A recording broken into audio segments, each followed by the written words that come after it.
index of the year of purchase 98-99 or as on 1st April 2001, that means 2001-2 later of the two ಅದರಲ್ಲಿ ಯಾವುದು ಆನಂತರ ಅನ್ನೋದನ್ನ ತಗೊಳ್ಬೇಕು 2001-2 ಇಲ್ಲಿ ನೋಡಿ ಇವಾಗ ಪರ್ಚೇಸ್ ಮಾಡಿದ ಯಾವಾಗ ಡ್ಯೂರಿಂಗ್ ದ ಪ್ರೀವಿಯಸ್ ಇಯರ್ 2005-6 ಸರಿಯಾ 2005-6 ಪರ್ಚೇಸ್ ಮಾಡಿದ್ವಿ ಅಲ್ವಾ 2005-6 ಗೆ ಸೊ ಇಲ್ಲಿ cost inflation index of 2005-6 or 2001-2 later of the two ಯಾವುದು ತಗೊಳ್ಬೇಕು 2005-6 ಎಷ್ಟು ಕೊಟ್ಟಿದ್ದಾರೆ 117 cost inflation index of the year of sale ಯಾವ ವರ್ಷ ಸೇಲ್ ಮಾಡಿದ್ದು ಡ್ಯೂರಿಂಗ್ ದ ಫಿನಾನ್ಷಿಯಲ್ ಇಯರ್ 2019-20 ಎಷ್ಟು ಕಾಸ್ಟ್ ಇನ್ಫ್ಲೇಷನ್ ಇಂಡೆಕ್ಸ್ ಕಳಿಸಲು ಎಷ್ಟಿತ್ತು ನಿಮಗೆ ಕಾಸ್ಟ್ ಇನ್ಫ್ಲೇಷನ್ ಇಂಡೆಕ್ಸ್ ಕಳಿಸಲು ನೀವು ಓದುವಾಗ ಅದೇ ಆಗುದಿಲ್ಲ ಎಷ್ಟಿತ್ತು ಕಳಿಸಲ್ಲ ನೀವು ಪ್ರಾಬ್ಲಮ್ ವರ್ಕೌಟ್ ಮಾಡಿದಿರಲ್ಲ ಎಷ್ಟು 280 ಅಲ್ವಾ 280 ಅದಕ್ಕಿಂತ ಮೊದಲು ಗೊತ್ತಿಲ್ಲ 272 ಸೊ 280 ಈ ಸಲ 289 ಗೊತ್ತಿರಬೇಕು ಯಾವ್ದ್ರಲ್ಲಿ ಗೊತ್ತಿರ್ಬೇಕು ಹೇಳಿ cost inflation index of the financial 2001-2 100 and 1920 289 ಅದನ್ನ ಏನ್ ಮಾಡ್ಬೇಕು ನೀವು 90,000 the cost of acquisition into 289 ಏನಿದು cost inflation index of the year of sale divided by cost inflation index of the year of purchase 117 ಎಷ್ಟು ಬರ್ತದ 2,22,308 ಏನಿದು 2,22,308 ಅನ್ನುವಂಥದ್ದು ಏನು ಏನದು ಈಗ ಫೈಂಡ್ ಔಟ್ ಮಾಡಿದ ಏನ್ ನೀವು ಅದನ್ನು ಏನ್ ಫೈಂಡ್ ಔಟ್ ಮಾಡಿದೀರಾ ಏನಿದು ಲಾಂಗ್ ಟರ್ಮ್ ಕ್ಯಾಪಿಟಲ್ ಗೇನಾ ಮತ್ತೆ ಯಾವುದು ಪೂಜಾ ಯಾವ್ದಿದು ಹೇಳು ಕಾಸ್ಟ್ ಆಫ್ ಅಷ್ಟೇನಾ so it is termed as indexed cost of acquisition ಅಲ್ವಾ ಸೇಲ್ಸ್ ಕನ್ಸಿಡರೇಷನ್ ಎಷ್ಟಕ್ಕೆ ಮಾರಿದ ಫಾರ್ ರುಪೀಸ್ 2,20,000 ಸರಿಯಾ 2,20,000 less indexed cost of acquisition 2,22,308 so ಇವಾಗ ಕ್ಯಾಪಿಟಲ್ ಗೇನ್ ಎಷ್ಟು 2,308 ಏನಿದು ನೀವು ಫೈಂಡ್ ಔಟ್ ಮಾಡಿದ್ರೆ ಏನಂತ ಗೊತ್ತಿಲ್ಲ ನಿಮಗೆ ನೋಡಿ sales consideration 1,27,800 less cost of acquisition 45,000 ಆಗ ಎಷ್ಟು ಬಂದಿತ್ತು ನಮಗೆ ಕ್ಯಾಲ್ಕುಲೇಟ್ ಮಾಡುವಾಗ ಏನದು that is short term capital gain ಸರಿಲ್ಲ ಶಾರ್ಟ್ ಟರ್ಮ್ ಕ್ಯಾಪಿಟಲ್ ಗೇನ್ ಇಲ್ಲಿ ಇವಾಗ sales consideration rupees 2,20,000 a long term capital asset but indexed cost of acquisition 2,22,308 hence 2,308 is the resultant figure which is termed as ಏನದು long term capital gain or long term capital loss that is long term so long term capital loss ನಿಮಗೆ long term capital gain short term capital gain ಎಷ್ಟು ಬಂದಿತ್ತು short term capital gain 1,27,800 minus 45,000 82,800 short term capital gain long term capital loss 2,308 ಏನ್ ಮಾಡ್ತೀರಿ while computing the taxable income or total income ಇದೆರಡೇ long term capital loss and short term capital gain income from salary out column ಬರೀತೀರಾ ಆನಂತರ income from house property ಆಗ್ತದೆ business income nil capital gain ಅಲ್ಲಿ long term capital gain ಇಲ್ಲ ಅದೇನಾಗ್ತದೆ minus 2,308 short term capital gain 82,800 outer ಕಾಲಮ್ಗೆ ಎಷ್ಟು ಬರೀತೀರಿ ನೀವು 82,800 ಮಾತ್ರ ಬರೀತೀರಾ ಅಥವಾ ಲೆಸ್ ಮಾಡಿ ಬರೀತೀರಾ 82,800 ಮಾತ್ರ ಯಾಕೆ long term capital loss cannot be set of against any income section 70 ಆಗುದಿಲ್ಲ 71 ಆಗುದಿಲ್ಲ 70 ಅಂದ್ರೆ ಯಾವುದು ಶಾರ್ಟ್ ಟರ್ಮ್ ಕ್ಯಾಪಿಟಲ್ ಗೇನ್ ಒಟ್ಟಿಗೆ ಆಗುದಿಲ್ಲ ಇಂಟ್ರಾ ಹೆಡ್ ಅಲ್ವಾ ಅದರೊಟ್ಟಿಗೆ ಆಗುದಿಲ್ಲ ಅದರ್ ಹೆಡ್ಸ್ ಆಗುದಿಲ್ಲ ಅದು ಔಟರ್ ಕಾಲಮ್ ನೀವು 82,800 ಬರೀಬೇಕು ಇದನ್ನೆಲ್ಲಿ ಬರೀತೀರಾ ಅದು ಬುಕ್ಕಲ್ಲೇ ಇರ್ತದೆ ಅಲ್ವಾ ಹೇಗೆ ಬರೀಬೇಕಾದ್ರೆ ನಾವು ಪರ್ಟಿಕ್ಯುಲರ್ಸ್ ಕಾಲಮ್ ಅಲ್ಲಿ ಹೇಗೆ ಬರೀತೀರಾ long term capital loss rupees 2,308 carry forward Next, income from units of UTI rupees 8,000. Income from other sources ಅಲ್ವಾ, taxable or exempt, that is exempt. ಆಯ್ತಾ, ಬರೀಬೇಕು ನೀವು. Income from units of UTI 8,000, that is exempt. And donation to National Defence Fund 5,000, eligible for deduction on section 80 G. Next, deposit in NSS rupees 15,000, again comes under section 80 C. Donation ಅಲ್ಲ, ಅದು deposit ಇನ್ NSS. NSS ಅಂದ್ರೆ national service scheme, 15,000. Next, PGI Chandigarh family for the promotion of family planning rupees 8. ಇದು PGI ಎಂತದ್ದು ನೋಡಿ, ನಿಮಗೆ ಕೇಳುವ PGI ಅಂದ್ರೆ ಎಂತದ್ದು ಅಂತೇಳಿ.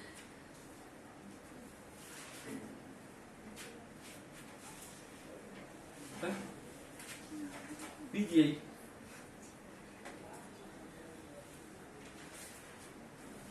ಅದು PGI MSR, post graduation institute of medical science and research Chandigarh. ಗೊತ್ತಾಯ್ತಾ? ಅದಕ್ಕೆ ನೀವು ಡೊನೇಟ್ ಮಾಡಿದ್ರಿ, ಡೊನೇಟ್ ಮಾಡಿದಲ್ವಾ, for the purpose of family planning rupees 8,000. Eligible donation or not, that is eligible. ಎಲ್ಲಿ ಬರ್ತದೆ? comes under with limit category. Rate of deduction ಎಷ್ಟು? 100% of the what? 100% of the qualified amount. So 100% of the qualified amount. And she incurs an expenditure of rupees 35,000 to her grandfather aged 80 years and above for the treatment of for a specified disease. ಇದನ್ನ ಮಾಡ್ತೀರಾ? She incurred an expenditure, medical expenditure of rupees 35,000 for the specified disease of her grandfather aged 80 years. 80 DDB ಅಲ್ಲಿ ಬರ್ತದ? ಯಾರಿಗೆಲ್ಲ ಬರ್ತದೆ 80 DDB ಅಲ್ಲಿ?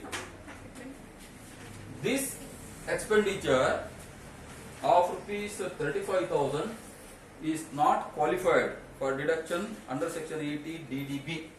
80 DDB ಅಲ್ಲಿ ಅದಕ್ಕೆ ನೀವು ಕ್ವಾಲಿಫಿಕೇಶನ್ ಬರೋದಿಲ್ಲ, ಕ್ವಾಲಿಫೈಡ್ ಅಲ್ಲ, ಅದು ನಾಟ್ ಎಲಿಜಿಬಲ್. ಡಿಪೆಂಡೆಂಟ್ ರಿಲೇಟಿವ್ ಅಂತ ಇದೆ ಅಲ್ವಾ, self, spouse, children, brothers, sisters and parents only. The relative means ಅಲ್ಲಿ ಡಿಪೆಂಡೆಂಟ್ ರಿಲೇಷನ್ ಅಂತ ಹೇಳಿದ್ರೆ including brothers, sisters and parents.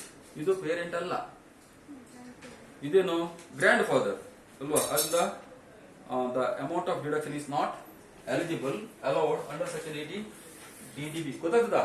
ಇದು ಫಾದರ್ ಅಂತ ಇದ್ರೆ ಆಗ್ತದೆ ಎಲಿಜಿಬಲ್. ಗೊತ್ತಾಯ್ತಾ? ಎಷ್ಟು ಎಲಿಜಿಬಲ್?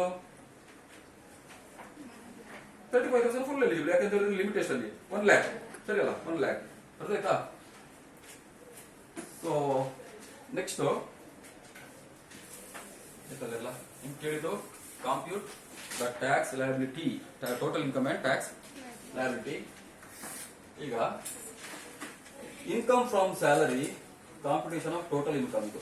ಇನ್ಕಮ್ ಫ್ರಮ್ ಸ್ಯಾಲರಿ ಇಲ್ಲಿ ನೋಡಿ, ಬೇಸಿಕ್ ಎಷ್ಟಾ? Basic 25,000 per month. So 25,000 per month means rupees 3 lakhs per annum.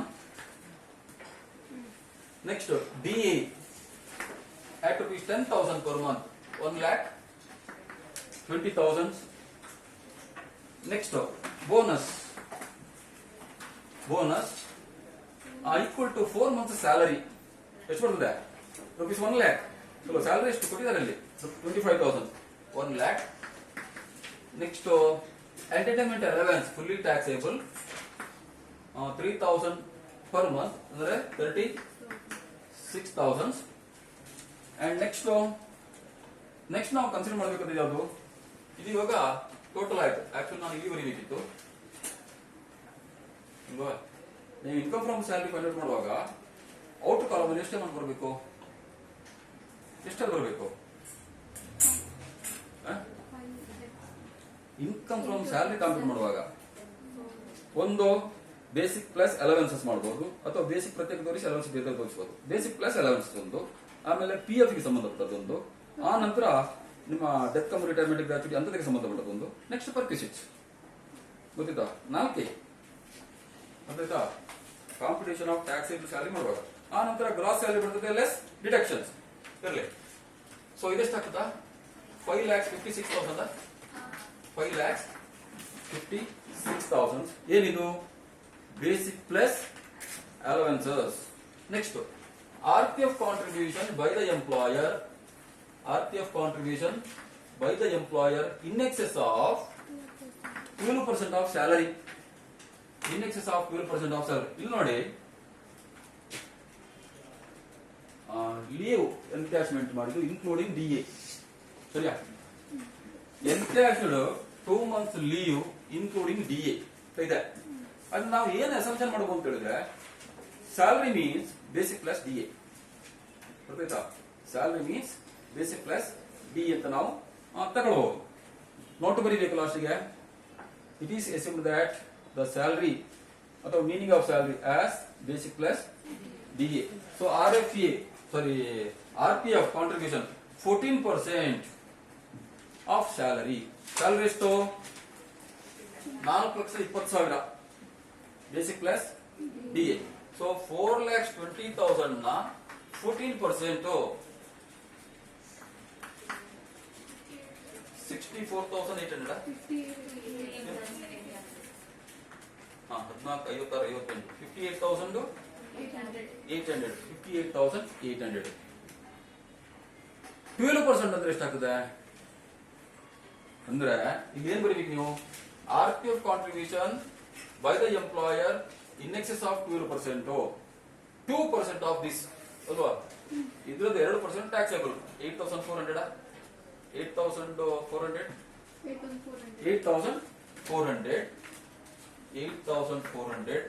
interest on RPF in excess of 9.5% per annum. ಗೊತ್ತಾಗ್ತದಾ, RPF ಕಾಂಟ್ರಿಬ್ಯೂಷನ್ ಗೊತ್ತಾಯ್ತಾ ನಿಮಗೆ. RPF contribution by the employer up to 12% okay, exempted. ಅದಕ್ಕಿಂತ ಜಾಸ್ತಿ ಇದ್ರೆ taxable ಎಷ್ಟು, 2% of what, 4,20,000 ಇದಲ್ವಾ. 2% of 4,20,000 is taxable. ಇಲ್ಲಿ ನೋಡಿ, ಇವಾಗ interest credited during the previous year at 11% per annum, rupees 2,200. Provision ಏನಿರ್ತದೆ, up to 9.5% per annum is exempt. In excess of interest is taxable. That means 1.5% is taxable. ಈಗ ಎಷ್ಟು, 1.5% ಅಂದ್ರೆ ಎಷ್ಟು ಬಂತು, 1.5% ಅಂದ್ರೆ ಎಷ್ಟು ಬರ್ತದೆ,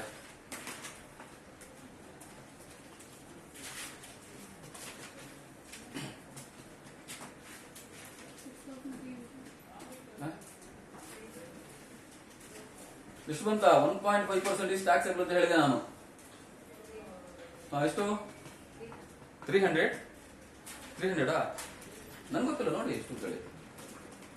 ಹೇಗೆ ಮಾಡ್ಬೇಕು ನೀವು ಕ್ಯಾಲ್ಕುಲೇಷನ್, ಇದನ್ನು ತುಂಬಾ ತಲೆ ತಿನ್ನುವಂಥದ್ದಲ್ವ. ಲಾಸ್ಟ್ ಇಯರ್ ಹೀಗೆ ಅದದ್ದು 2,200 ಈಸ್ ಈಕ್ವಲ್ ಟು 11%. ಸರಿ ಅಲ್ಲ, 11%. 1.5% equal to how much, that is exempted. Sorry, taxable. ಎಷ್ಟು, 300. So 300 is taxable. ಆಯ್ತಾ. ನೆಕ್ಸ್ಟ್ ಆನಂತರ ಏನು ಮಾಡಬೇಕು, ಪರ್ಕ್ವಿಸಿಟ್ ವ್ಯಾಲ್ಯೂ ಬೇರೆ ಯಾವುದಿಲ್ಲ. ಸರಿಯಾ, ರೀಇಂಬರ್ಸ್ಮೆಂಟ್ ಆಫ್ ಮೆಡಿಕಲ್ ಇದಿದೆ ನೋಡಿ, ಅದರಲ್ಲಿ ಪರ್ಕ್ವಿಸಿಟ್ ವ್ಯಾಲ್ಯೂ ತಗೊಳ್ಳುವ. ರೀಇಂಬರ್ಸ್ಮೆಂಟ್ ಆಫ್ ಮೆಡಿಕಲ್ ಎಕ್ಸ್ಪೆಂಡಿಚರ್ ಬೇರೆ ಯಾವುದು ಬಿಟ್ಟು ಹೋಗಲಿಲ್ಲ.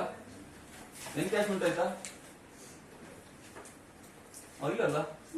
ಎನ್ಕ್ಯಾಶ್ಮೆಂಟ್ ಆಫ್ ಅದರಲ್ಲಿ ನೆಕ್ಸ್ಟ್ ಬರ್ಕೊಳ್ಬೇಕು ಪರ್ಕ್ವಿಸಿಟ್ ಮೊದಲು. Encashment of leave salary. Encashment of leave salary ಎಷ್ಟು, 2 months ಲೀವ್ ಅಂದ್ರೆ ಇನ್ಕ್ಲೂಡಿಂಗ್ DA 35,000 ಇಂಟು 2 ಎಷ್ಟಾಯ್ತು, 70,000. Encashment of leave salary 70,000. ಗೊತ್ತಾಗ್ತದಲ್ವಾ, ಇನ್ಕ್ಲೂಡಿಂಗ್ DA ಅಂತ ಹೇಳಿದಾರೆ ನೋಡಿ. ಅದನ್ನ 25,000 ಮತ್ತು 10,000 35,000 ಎನ್ಕ್ಯಾಶ್ ಮಾಡ್ತಾನೆ. 35,000ದಾಗೆ 2 ತಿಂಗಳಿಗೆ ಎಷ್ಟು, 70,000. ನೆಕ್ಸ್ಟ್ ಪರ್ಕ್ವಿಸಿಟ್ ವ್ಯಾಲ್ಯೂ ಒಂದು ರೆಂಟ್ ಫ್ರೀ ಅಕಾಮಡೇಷನ್. ಎಷ್ಟು ತಗೊಳ್ತೀರಾ ನೀವು, 15% ಆಫ್ ಸ್ಯಾಲರಿ. ಸರಿಯಾ, 15% ಆಫ್ ಸ್ಯಾಲರಿ. ಯಾಕೆ, the population of the city exceeds 25 lakhs. So 15% of salary. Salary means basic plus all the taxable allowances excluding DA. ಆದ್ರೆ ನಾವು ಇಲ್ಲಿ ನೋಡಿ ನಮ್ಮ ಕ್ಯಾಲ್ಕುಲೇಷನ್ DA ಯಾವಾಗ ತಗೊಂಡಿದ್ದೇವ ಅವಾಗ ನೀವು ಇನ್ಕ್ಲೂಡ್ ಮಾಡಬೇಕು, ಹೌದಾ? ಸೊ ಬೇಸಿಕ್ ಫ್ಲಾಗ್ ನೋಡಿ 3 lakhs. Next DA 1,20,000. ನೆಕ್ಸ್ಟ್ ಅಂದ್ರೆ basic plus all the taxable allowances. ಇದು ಅಲವೆನ್ಸ್ ಅಲ್ಲ, ಸರಿಯಾ? ಅಲವೆನ್ಸ್ ಅಲ್ಲ, ಇದು allowances. So basic plus all the taxable allowance ಎಷ್ಟು ಬರ್ತದೆ? 3 lakhs, 4 lakhs 20, 4 lakhs 56 ಅಲ್ವಾ? ಅದ 4,56,000 ನ 15% 68,400. ಏನಿದು? perquisite value of rent free accommodation. If the accommodation is provided concessional rent, ನೀವು ಎಷ್ಟು ರೆಂಟ್ ಕೊಟ್ಟಿದ್ದೀರಾ ಅದನ್ನು ಲೆಸ್ ಮಾಡಿ ಅಷ್ಟೇ, ಅರ್ಥಾಯ್ತಾ? ಒಂದು ವೇಳೆ ಫರ್ನಿಚರ್ ಇದ್ರೆ ಅವಾಗ 10% of the cost of furniture should be added, ಸರಿಯಾ? ಅದು fixed 10% of the cost of furniture should be added. ಅದು ಇಲ್ಲಿ rent free accommodation 68,400. Next reimbursement of medical expenditure fully taxable rupees 25,000. reimbursement of medical expenditure rupees 25,000. So ಸ್ಯಾಲರಿಗೆ ಸಂಬಂಧಪಟ್ಟದ್ದು ಇಷ್ಟು, ಹೌದಾ? ಸರಿಯಾ? ಬೇರೆ ಯಾವ್ದಾದ್ರು ಸ್ಯಾಲರಿಗೆ ಸಂಬಂಧಪಟ್ಟದ್ದು ಇಲ್ಲಿ ಇಲ್ಲಲ್ಲ. ಸೊ ಇವಿಷ್ಟು ಸ್ಯಾಲರಿಗೆ ಸಂಬಂಧಪಟ್ಟದ್ದು. ಟೋಟಲ್ ಮಾಡಿ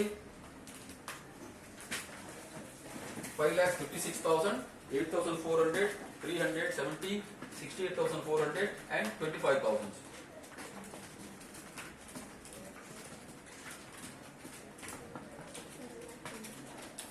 ಎಷ್ಟು?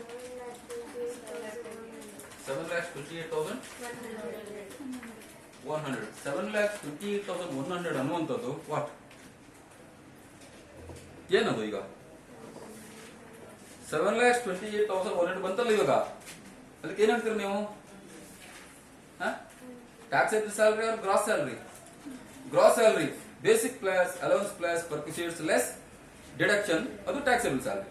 Basic plus allowance plus perquisites ಅದು gross salary. Gross salary less deductions. ಯಾವ್ದು ಡಿಡಕ್ಷನ್ ಮಾಡ್ತೀರಾ? ಪ್ರೊಫೆಷನಲ್ ಟ್ಯಾಕ್ಸ್ ಇದ್ರೆ ಲೆಸ್ ಮಾಡಬೇಕು, ಅದು ಯಾವುದಿಲ್ಲ ಇಲ್ಲಿ. ಆಮೇಲೆ ಸ್ಟ್ಯಾಂಡರ್ಡ್ ಡಿಡಕ್ಷನ್. ಸ್ಟ್ಯಾಂಡರ್ಡ್ ಡಿಡಕ್ಷನ್ ಎಷ್ಟು? 50,000, ಅರ್ಥ ಆಯ್ತಾ? Standard deduction. ಇಲ್ಲಿ ಒಂದು ಎಂಟರ್ಟೈನ್ಮೆಂಟ್ ಅಲೌನ್ಸ್ ಅಂತ ಇದೆ. ಸೆಕ್ಷನ್ 16 ಅಲ್ಲಿ ಯಾವುದೆಲ್ಲ ಡಿಡಕ್ಷನ್ಸ್ ಹೇಳಿದ್ರೆ, ಒಂದು ಪ್ರೊಫೆಷನಲ್ ಟ್ಯಾಕ್ಸ್ ಅಥವಾ ಟ್ಯಾಕ್ಸ್ ಆನ್ ಎಂಪ್ಲಾಯ್ಮೆಂಟ್, ಇನ್ನೊಂದು ಸ್ಟ್ಯಾಂಡರ್ಡ್ ಡಿಡಕ್ಷನ್, ಇನ್ನೊಂದು ಎಂಟರ್ಟೈನ್ಮೆಂಟ್ ಅಲವೆನ್ಸ್ ಡಿಡಕ್ಷನ್. ಅದು ಯಾರಿಗೆ? ಗವರ್ಮೆಂಟ್ ಎಂಪ್ಲಾಯಿಗೆ ಮಾತ್ರ, ಗೊತ್ತಾ? ಎಷ್ಟು ಹೇಳಿ? Entertainment allowance deduction actual entertainment allowance received ಒಂದದು, ಅಥವಾ 1/5 ಆಫ್ ಸ್ಯಾಲರಿ, ಅಥವಾ ₹5,000 per annum, whichever is least. ಗೊತ್ತಿತ್ತಾ? ಆ ಮೂರಲ್ಲಿ ಯಾವ್ದು ಲೀಸ್ಟ್ ಅದು deductible in respect of entertainment allowance received. So entertainment allowance ಯಾರು ರಿಸೀವ್ ಮಾಡಿದ್ರೆ ಡಿಡಕ್ಟಬಲ್? ಅದು ಗವರ್ಮೆಂಟ್ ಎಂಪ್ಲಾಯ್ ರಿಸೀವ್ ಮಾಡಿದ್ರೆ he can claim deduction under section 16. Non government employee ಇದ್ರೆ entertainment allowance fully taxable, no deduction is availed. ಇದ್ದ deduction ಇಲ್ಲ. ಅದು ಇಲ್ಲಿ standard deduction ಮಾತ್ರ ಇರುವಂತದ್ದು. ಸೊ ಔಟರ್ ಕಾಲಮಿಗೆ ಏನ್ ಬರ್ತದೆ? ಒಂದು ಹೆಡ್ ಇನ್ಕಮ್ ಬರ್ತದೆ, that is taxable income from house property, sorry taxable income from salary 6,78,100. ಏನಿದೆ ಹೇಳಿ? Taxable income from salary. Income from salary ಬರ್ತದೆ ಸಾಕಾಗ್ತದೆ. Taxable income from salary. Next ನಂತರ ಈಗ ನೋಡಿ, ಲೆಟ್ ಔಟ್ ಪ್ರಾಪರ್ಟಿ ಇದೆ, ಸರಿಯಲ್ಲ? ಲೆಟ್ ಔಟ್ ಪ್ರಾಪರ್ಟಿ, ಅದಕ್ಕೆ ಸಂಬಂಧಪಟ್ಟ ಏನೆಲ್ಲ ಮಾಹಿತಿ ಇದೆ ನಿಮ್ಮಲ್ಲಿ? ಒಂದು let out at a monthly rent of ₹3,000. ಇನ್ನೊಂದು ಮುನ್ಸಿಪಲ್ ಟ್ಯಾಕ್ಸ್ 10% ಕೊಟ್ಟಿದ್ದೀರಾ. ಇನ್ನೊಂದು unrealised rent for the month of January and February, ಅಷ್ಟೆಲ್ಲ ಇರೋದು. ಆಮೇಲೆ ಮುನ್ಸಿಪಲ್ ಹಾ ಯಾವ್ದ್ರದ್ದು Parental value of rupees 5,000 per month.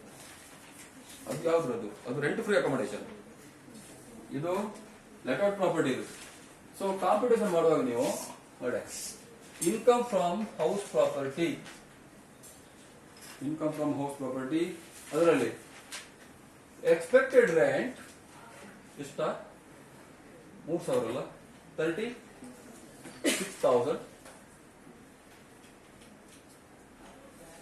Expected rent 33,000 ಸರಿಯಾ ಮುನ್ಸಿಪಲ್ ವ್ಯಾಲ್ಯೂ ಮಾತ್ರ 33,000 next rent receivables 36,000 less unrealised rent 6,000 30,000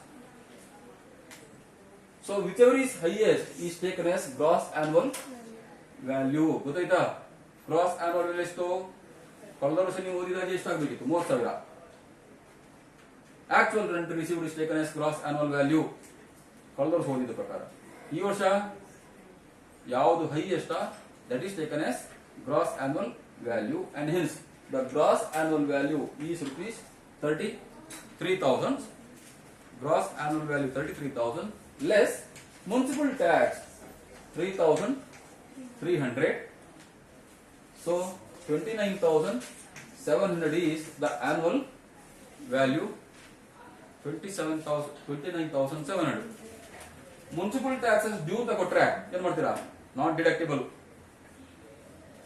municipal taxes at 10% is not paid ಕೊಡ್ಲಿಲ್ಲ deduct ಮಾಡ್ತೀರಾ municipal taxes are deductible on the payment basis so annual value less standard deduction at 30% of annual value 30% standard deduction interest amount ಉಂಟಾ no ಅದನ್ನ ಒಂದೇ ಇರೋದು deduct ಮಾಡ್ಲಿಕ್ಕೆ standard deduction ಮಾತ್ರ ಎಷ್ಟಾಗ್ತದೆ 8,910. 8,910 ಆದ್ರಿಂದ taxable income from house property ಎಷ್ಟು ಬರ್ತದೆ 20,790 that is taxable income from let out property next income from business or business income ಏನಿಲ್ಲ ನಿಲ್ ಇರಲ್ಲ ಇನ್ಕಮ್ ಫ್ರಮ್ ಬಿಸಿನೆಸ್ ಇಲ್ಲ ನೆಕ್ಸ್ಟ್ ಕ್ಯಾಪಿಟಲ್ ಗೇನ್ಸ್ ಅದರಲ್ಲಿ ಲಾಂಗ್ ಟರ್ಮ್ ಕ್ಯಾಪಿಟಲ್ ಅಲ್ಲಿ ನೀವು ವರ್ಕೌಟ್ ಮಾಡಬೇಕು ಒಂದು ಶಾರ್ಟ್ ಟರ್ಮ್ ಕ್ಯಾಪಿಟಲ್ ಇದೆ ಇನ್ನೊಂದು ಲಾಂಗ್ ಟರ್ಮ್ ಕ್ಯಾಪಿಟಲ್ ಇದೆ ಅಲ್ವಾ ಸರಿಯಾ so capital gain short term sale consideration 1,27,800 next less cost of acquisition rupees 45,000 ಆದ್ರಿಂದ ಶಾರ್ಟ್ ಟರ್ಮ್ ಕ್ಯಾಪಿಟಲ್ ಗೇನ್ ಯಾವ್ದು ಎಕ್ಸ್ಪೆನ್ಸಸ್ ಇಲ್ಲ ಎಕ್ಸ್ಪೆನ್ಸ್ ಇದ್ರೆ ಏನ್ ಮಾಡ್ತೀರಾ ನೀವು ಲೆಸ್ ಮಾಡಬೇಕು ಎಷ್ಟು ಬರ್ತದೆ 82,800